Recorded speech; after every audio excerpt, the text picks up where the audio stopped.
Before running off to the internet to talk to strangers about my opinions with books, I only had my husband. I would trap him into having conversations about books he was never going to read. These were the books that I guess gave him the ick. The most recent book to jump onto this list is Manacled. When I was discussing this fan fiction with my husband, he was very like, not for me. And I can definitely see why. He's not that much into reading fantasy, so the whole fan fiction part of it being a spin-off of Harry Potter, not his thing. That is exploring the trauma of being denied consent. So even when trying to be like, no, no, no, no, but you see, this didn't happen, he was like, no, no, no, no, I don't care. So definitely get it. Manacle's not for him, Manacle's not for other people, and for valid reasons. Next up is the novella Bear. This was a book that I found out about because I think NPR was talking about how scandalous this book was.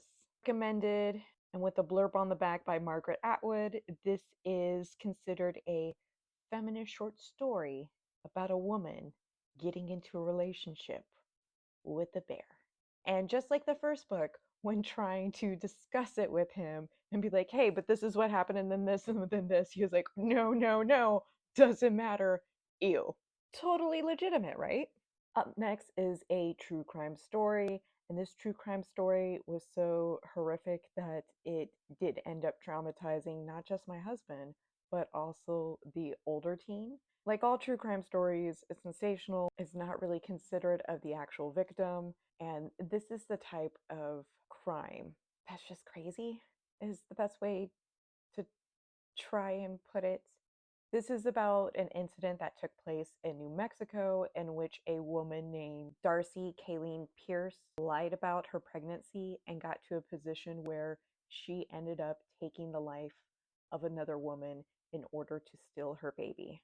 Explaining these type of stories to my husband, traumatic, but also, as I mentioned, was traumatic to the older teen because they discovered I was listening to these type of stories and other true crime stories while I was pregnant with mini AJ, and was like, why are we stopping at this dodgy gas station bathroom? Don't you know what could happen? Yes, I'm aware.